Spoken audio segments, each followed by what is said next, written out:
La mission, elle a un peu changé ma manière de voir le monde. Je pense que ça m'a ouvert l'esprit sur des manières de vivre que j'imagine pas du tout. En fait, quand on est face aux autres, on découvre beaucoup de choses sur soi. La devise de Domingo, c'est va et sert. Un volontaire est envoyé en mission, c'est lui qui s'en va en mission et c'est lui aussi qui est envoyé par Domingo pour aller dans une communauté et il va se mettre au service de l'œuvre des frères et des sœurs dans un esprit d'ouverture, dans un esprit de générosité. Donc va et sert résume très bien l'enjeu, c'est de partir et de se mettre au service. Alors le rôle de Domingo, ça va être de trouver le bon jeune pour la bonne mission.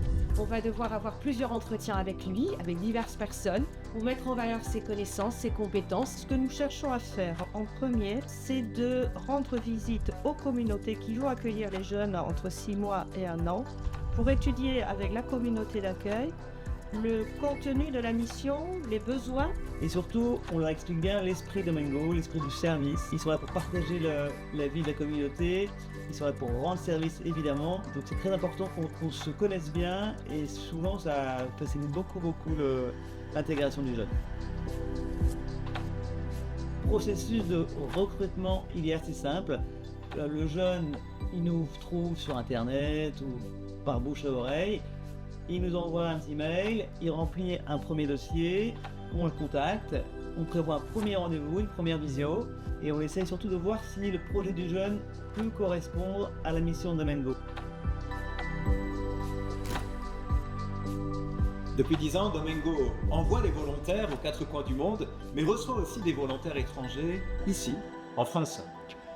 En 10 ans, nous avons reçu des volontaires des îles Salomon, d'Uruguay, des Philippines. Ils sont venus ici enseigner l'anglais, l'espagnol dans des écoles, participer à des cours de catéchèse, témoigner de la vie de leur pays. Et puis, ils ont contribué à former les jeunes volontaires français qui, comme eux, s'apprêtaient à partir en mission. Cet esprit de réciprocité est le cœur de notre mission. Apprendre là-bas ce que l'on peut mettre en œuvre ici, cela vaut pour les Français comme pour les étrangers. Pour resituer, donc j'étais en zone B, dans une mission portée vers un projet dans une ferme et dans des écoles. J'ai eu la chance de pouvoir diversifier un peu ma mission à la fois sur un projet agricole très physique, très manuel, avec une équipe incroyable, et en même temps dans une école avec plein d'enfants, des profs exceptionnels.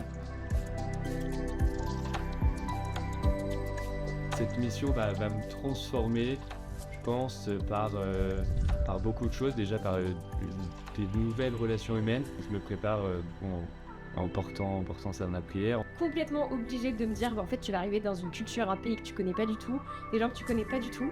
Donc en fait, laisse-toi porter. Et donc en fait, avoir aussi un côté de résilience face à l'inconnu de tous les volontaires. On est tous d'accord pour dire que ça fait énormément grandir. Donc c'est une très belle expérience.